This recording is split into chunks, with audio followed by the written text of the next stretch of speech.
Hey, everybody. Welcome to Daniel Davis Deep Dive, coming to you live from Washington, D.C. We have a really good show for you today. Tommy couldn't be any better on this one. We have the esteemed Ambassador Chaz Freeman with us back on the show again today. Friend of the show, Chaz. Really great to have you back. Great to be here. And for all those who don't know, Ambassador Freeman is a former U.S. ambassador. His former State Department senior official, former Defense Department senior official, has been around some of the most consequential things in American history in recent decades. And we're just a joy to have you with us today. Thanks for being here. Glad to be here. Well, let's just jump right in because we got a lot of things to try to cover in the half hour that we have with you here. Because it's happening right now, first thing I want to talk about is what's going on in Israel in the Hamas war with the Al-Shifa hospital. Just for our viewers' recollection here, this is a map of the war so far, and the light blue area is where the Israeli Defense Forces have so far invaded into the Gaza area, and you see they've almost completely cut off the coast from the Gaza city, and they already had the rest of it cut off there. And right in the middle, the Al-Shifa hospital, and that is a flashpoint for a number of reasons. First, let me show you a brief report this morning on Al Jazeera. Late hours of last night and early hours of this morning, the Israeli military, under heavy gunfire and tank shells, have raided Shifa Hospital's main buildings. And this morning, we learned that the Israeli military is inside those buildings. They're carrying out this search room by room, corridor by corridor, and lining doctors and medical staff for interrogation. Each one is being interrogated individually. What they are looking for so far, the pretext, as we know, as the Israeli military claims the Shifa hospital is being used by Hamas leadership or Hamas elements to carry out their operations. But so far, we know there aren't any concrete evidence of those claims. The situation is very, very catastrophic right now. There is concern about the 3,000 people inside the hospital. There is no guarantee so far that they will be safe as of this moment. Now, there are competing narratives on what's going on here. You have, on the one side, the Palestinian view, which says this is just a hospital. It's not being used as a command center for the Hamas terrorist or military wing. And then you have the Israeli side saying, oh, no, to the contrary, it absolutely is. Now, it's not going to be possible for us to say with any accuracy who is right and who is wrong, because both have incentive to lie about whatever may be happening, and those who are telling the truth have an incentive to do that. We can't really tell from the distance here, but what I want you to address first of all is the legality of the issue, because there's the laws of war, which in some ways is kind of gray, because it's as if somebody is using a building, even a protected building, for military purposes, that it makes it a legitimate target. But that's kind of gray, and I just wonder if you could help the viewers understand what's at stake here, really. Well, Israel has claimed that Hamas is using the building as a shield, using bunkers that are underneath it that apparently Israel itself built when it occupied Gaza. It's produced no evidence, in fact, that Hamas is using those bunkers. Normally, what would have been the acceptable legal procedure would have been to ask the Red Cross or the Red Crescent or another international organization to enter the hospital and do a search to verify that indeed it was being used for military purposes. And in that connection, if such a search had been barred, for example, from entering the basement of the hospital, that would have been circumstantial evidence that suggested that Israel was right in its charges. But no such thing has been done. The hospital is apparently now being brutally searched by Israeli soldiers. In the meantime, of course, it's been cut off from fuel. A lot of infants who are in incubators in the hospital have been taken off the incubators because there's no power for them. 6 or so of them have already died. There are many patients in the hospital. Israel charges that everyone in there is somehow connected with Hamas, but that's part of the general narrative in this conflict, that basically there's no distinction between Hamas and Palestinian civilians, all Palestinian civilians are guilty of what happened on October 7th. Well, now, Mr. Ambassador, let me ask you this. What is the utility in Israel making this a priority target so early in its ground invasion here? Because it seems to me from a military perspective that's because it's got so much emotion tied around it. It's like a lightning rod for both Western support and certainly Arab angst. That seems like it would have been smarter to keep that isolated and then move in other parts of the city that they're going to have to clear anyway. But they are definitely making this a priority. And I wonder if you have any insight as to why that might be. Well, I think it's part of the Israeli narrative, unfortunately for Israel, as you suggest, is costing Israel tremendously in terms of the moral argument that it has used to justify its massacres, its basic genocide of Palestinians in Gaza. The international reaction to this is horrible. It's a very bad image for Israel.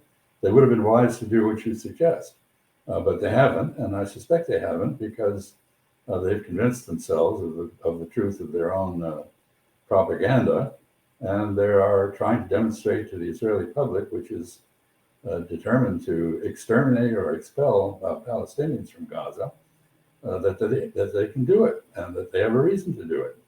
Now, we don't know yet whether they will in fact produce any evidence at all of the use of this hospital for any purpose other than medical purposes. Yeah, and I suspect that something will be found because, as you mentioned a second ago, I mean, anytime you find a male with a weapon, it seems like they can say, "Oh yeah, see that was a Hamas person." But I mean, everybody has a weapon. Most of the men in the city do, and of course, if they're attacked and they respond, then they're immediately categorized as a Hamas fighter.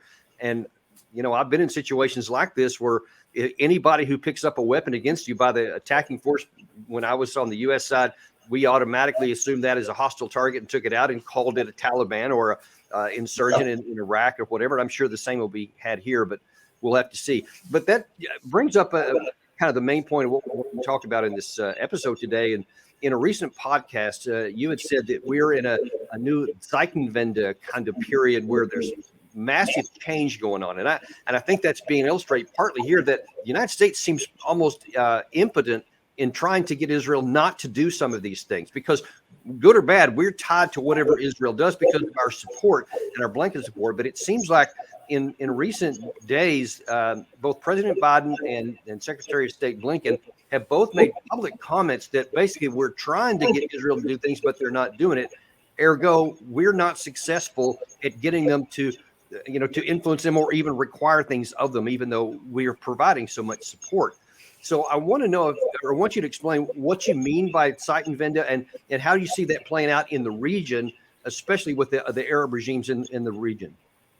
Well, I think the world reaction to this, these massacres in Gaza, has erased the sympathy for Israel that it had on October 7th, and it's also erased any sympathy for the United States.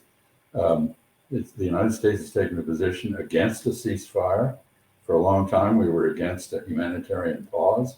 We now advocate that. Israel seems to have agreed to sporadic humanitarian pauses, but frankly, the world looks at this and they draw the analogy that this is like giving Jews at Auschwitz who are about to go to the gas chamber a chance to take a deep breath and drink some Kool-Aid before they go in.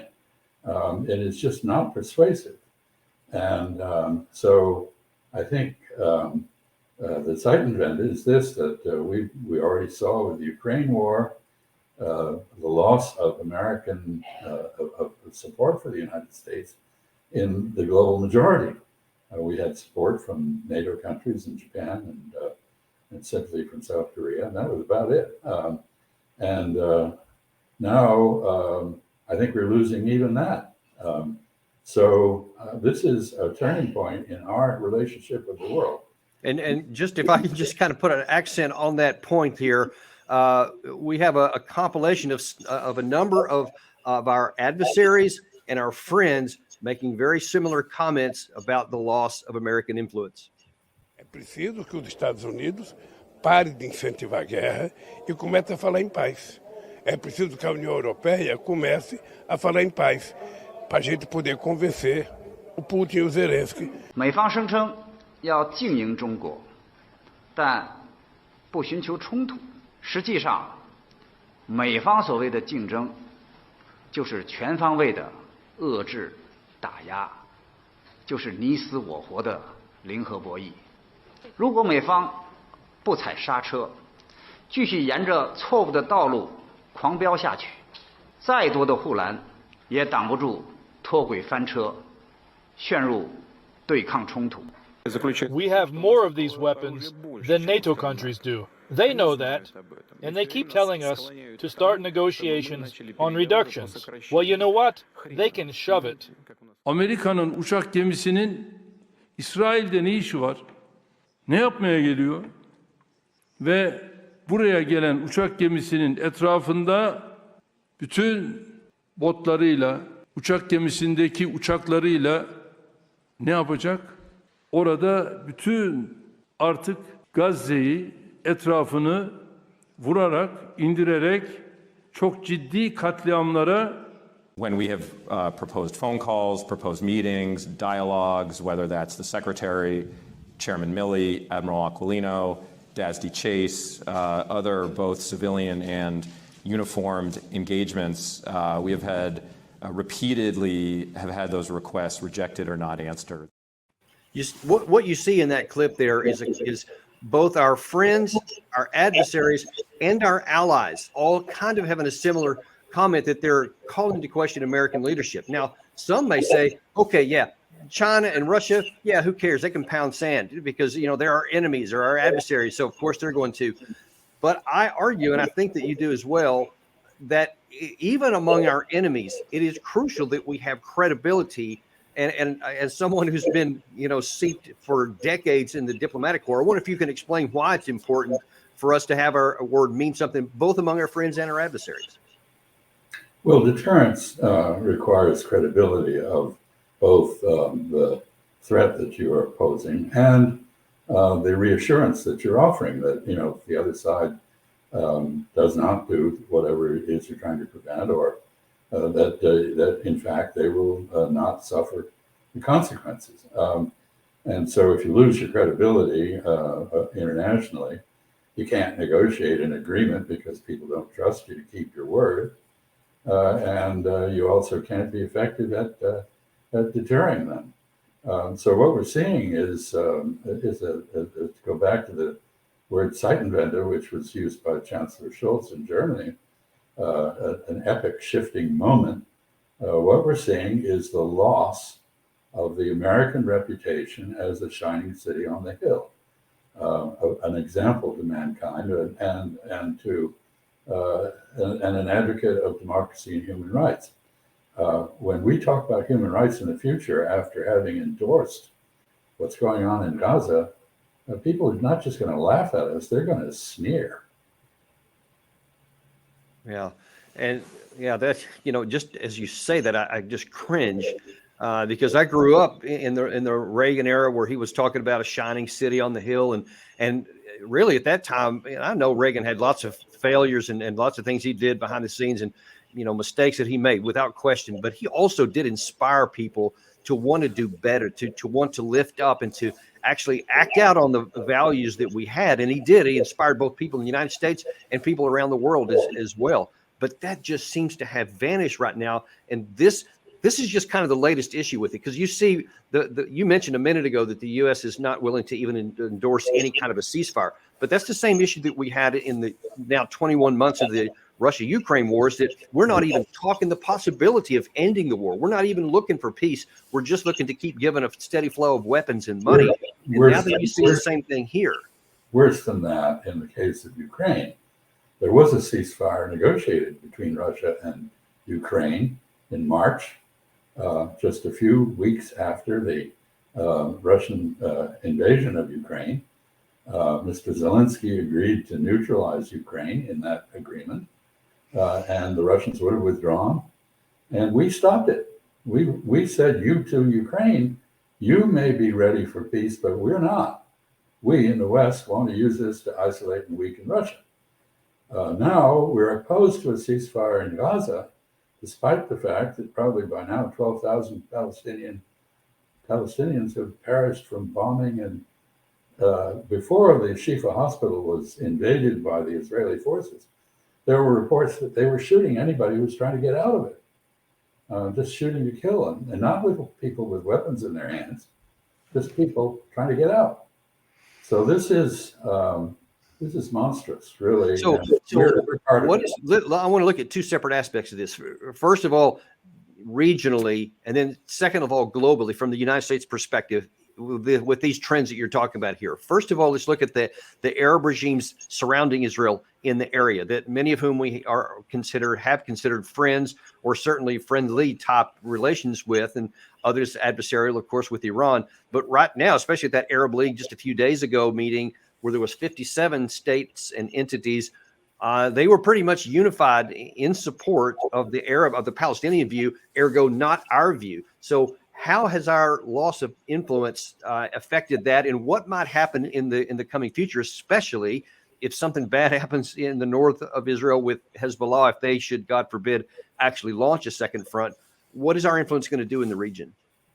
Well, you can see Secretary of State Blinken traveled to the region, and he was given the cold shoulder virtually everywhere he went.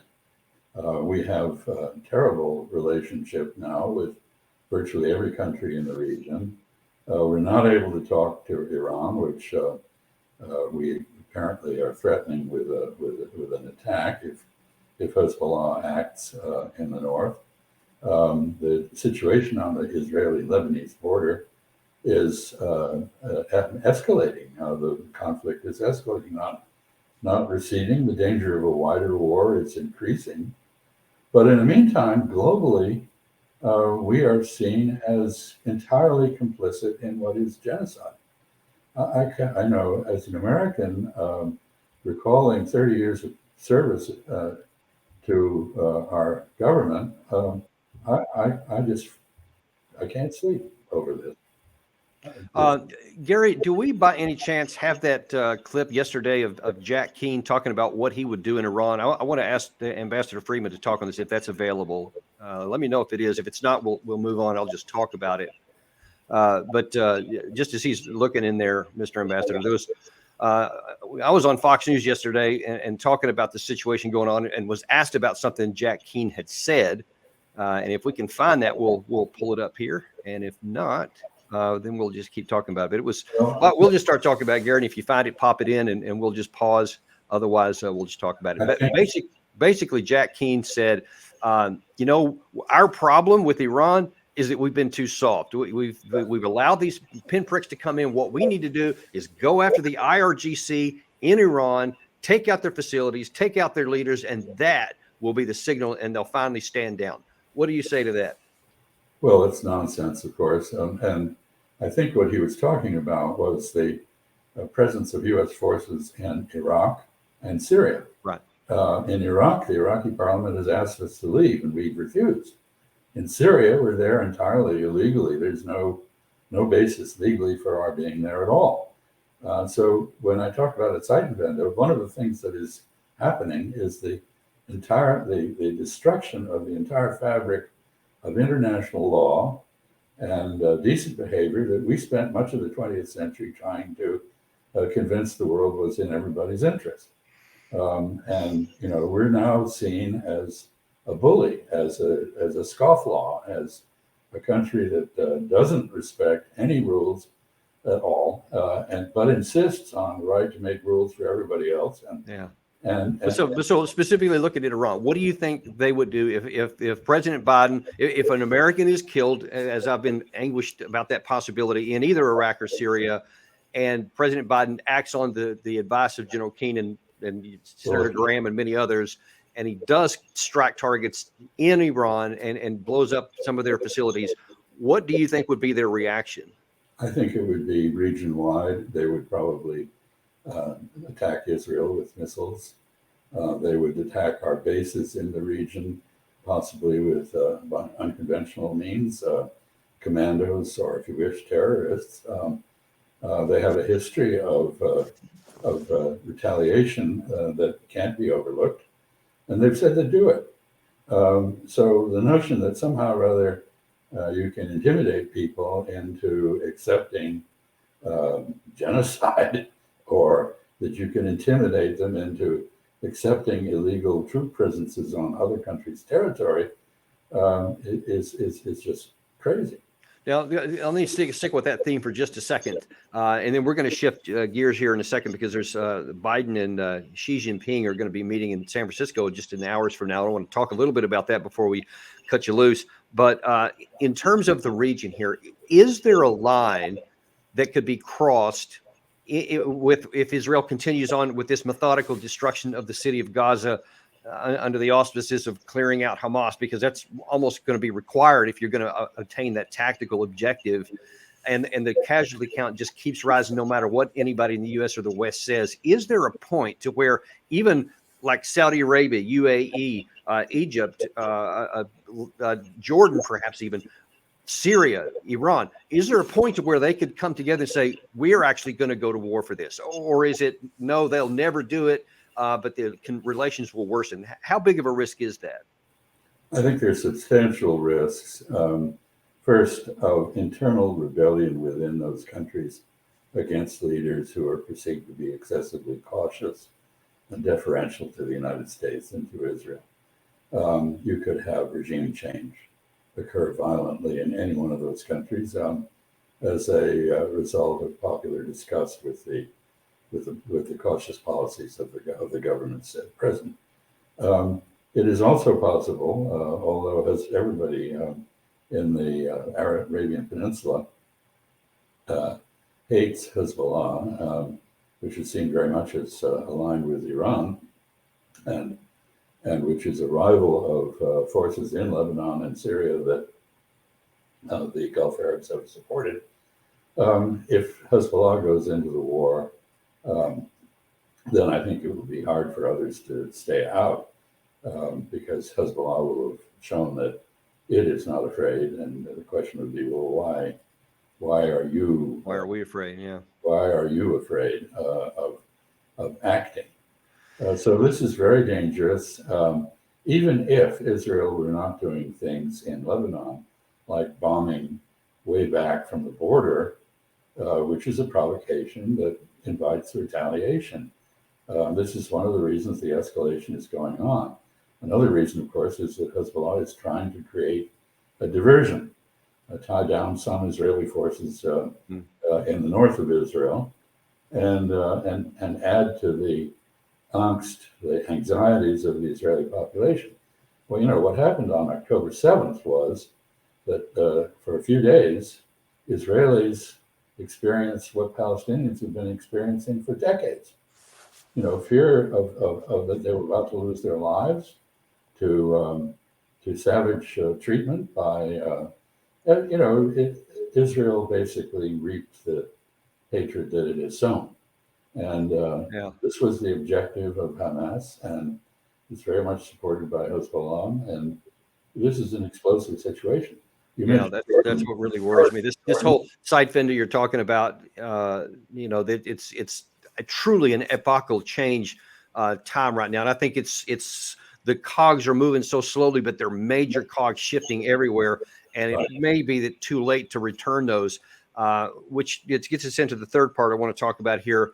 And that is in our relations with China. Right now in San Francisco, President Biden is waiting on a meeting with Xi Jinping on the side of the APEC summit. And just to set the stage for our viewers here, here's what's about to happen.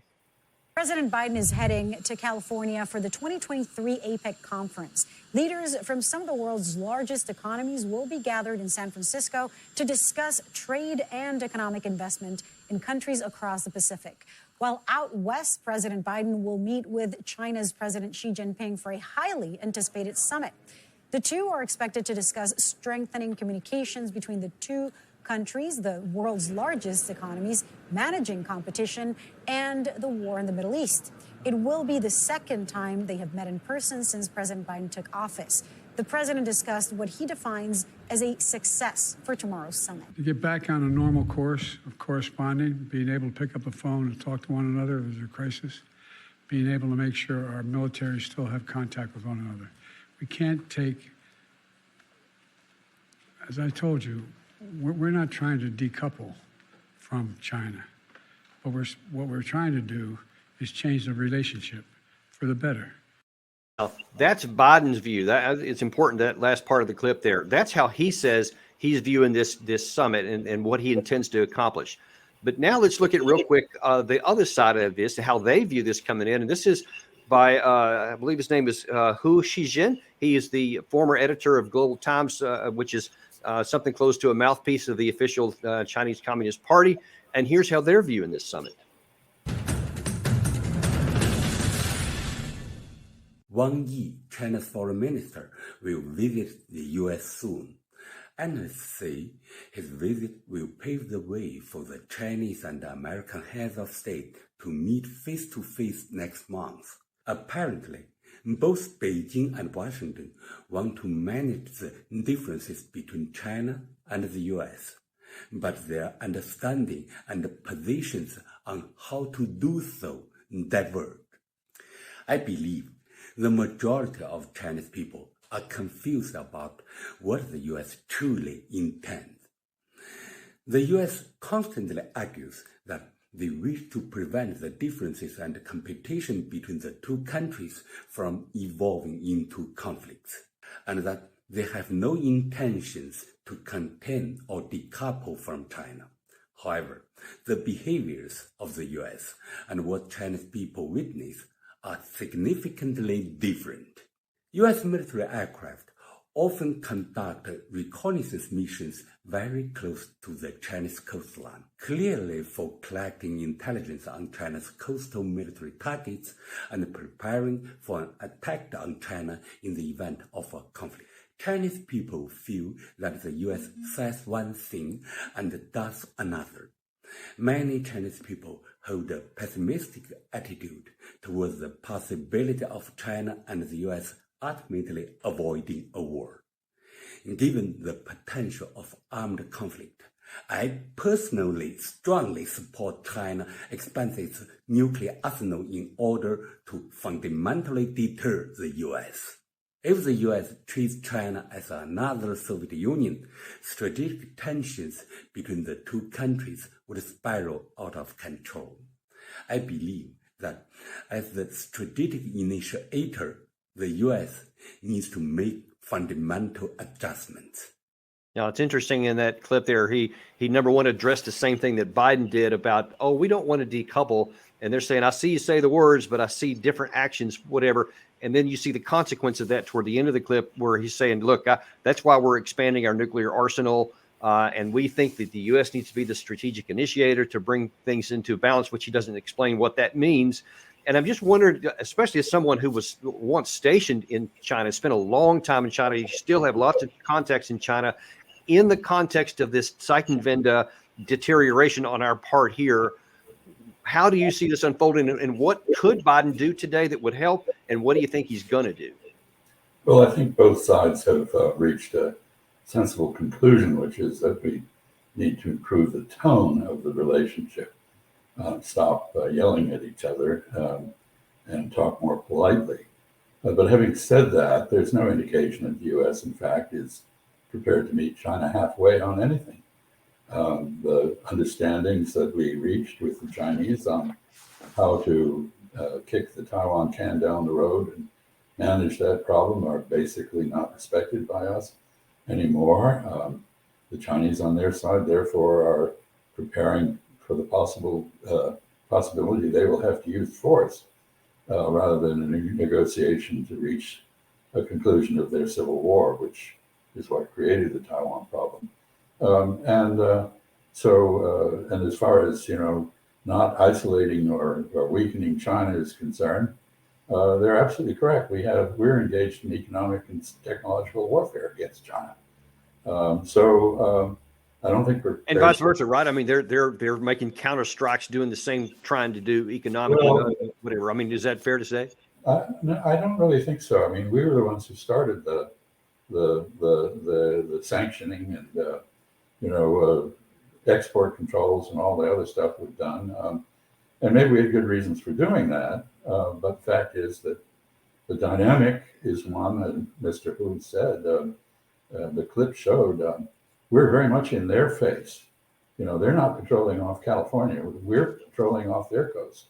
They're not conducting aggressive actions near us. We do that 3 or 4 times a day near them. And so they reached the conclusion that we may very well get into a war over the Taiwan issue. And their only answer.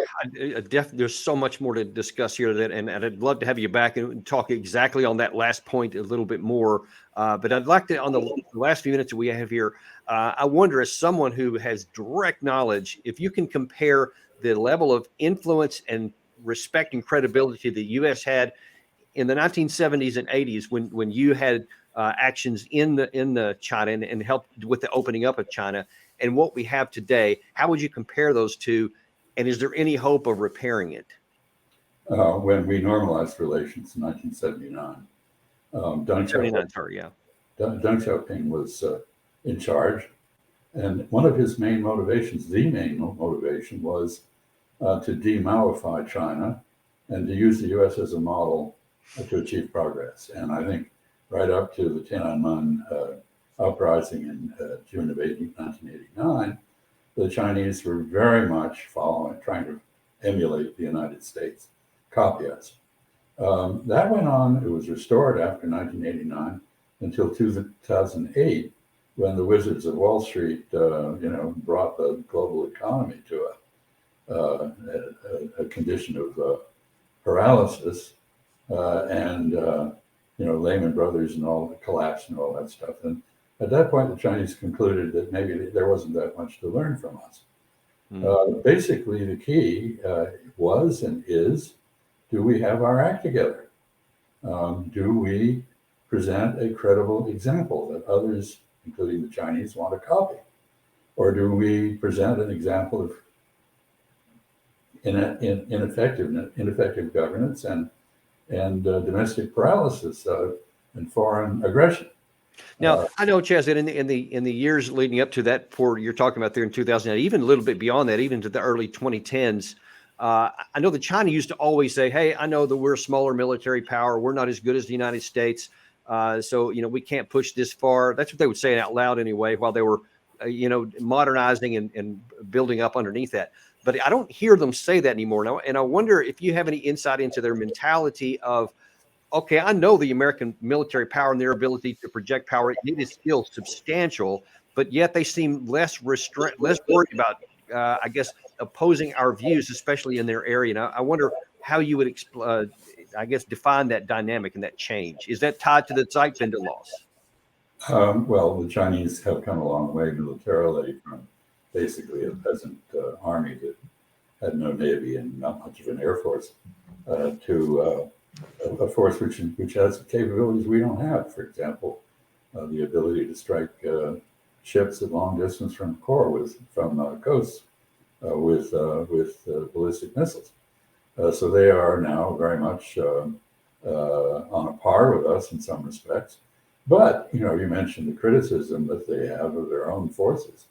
One of the healthiest things that an army can do, and the Chinese have done it, is to say, geez, we have a lot of room for improvement. We're not as good as we would like to be. We're not as good as some people imagine. We need to get our act together militarily, and that's what they're doing. Unfortunately, they're doing it in the context of the United States having basically declared that we're their adversary. And so they don't accept that. That is one of the issues that will be hashed out in San Francisco. They don't believe that the U.S.-China relationship should be framed as an adversarial relationship. They don't believe that competition is the main element in it. They would like to see cooperation where we have common interests. So do you think that's what Xi Jinping is going to say to Biden today? And if so, how do you anticipate him reacting? I'm sure he will, but Mr. Biden has an election coming up in a country that is united against China. And he doesn't have any room for maneuver, particularly, even if he were a strong leader, which many of us don't think he is. So I think, the question is, the Chinese hoped that Mr. Biden was going to change the tone, not just the tone, but the substance of the relationship that President Trump started with. That didn't happen. We have the example of the initial meeting between the Biden administration and the Chinese Did not start off which good. was disgraceful, really. We went in there and we said, "You're moral reprobates. We detest you. If we can hold you back, we will. If we can push you back, we will. But there are a few things we need you to do for us. Will you do them?" That was Right. That was the whole. Why not? Right. How anybody could imagine that would get anything but an angry response is I quite don't know. beyond me. Well, I'm sorry. We're going to have to leave it there for right now. There is so much more to talk about. Truly, we hope we can have you back on very soon, because this is a really crucial issue. This may even be bigger than what's going on in the Middle East in terms of our long-term ability to prosper, both financially and national security-wise. And I want to continue this conversation. But for right now, thank you so much for coming on today, and we will see you on the next episode of Deep Dive. Okay.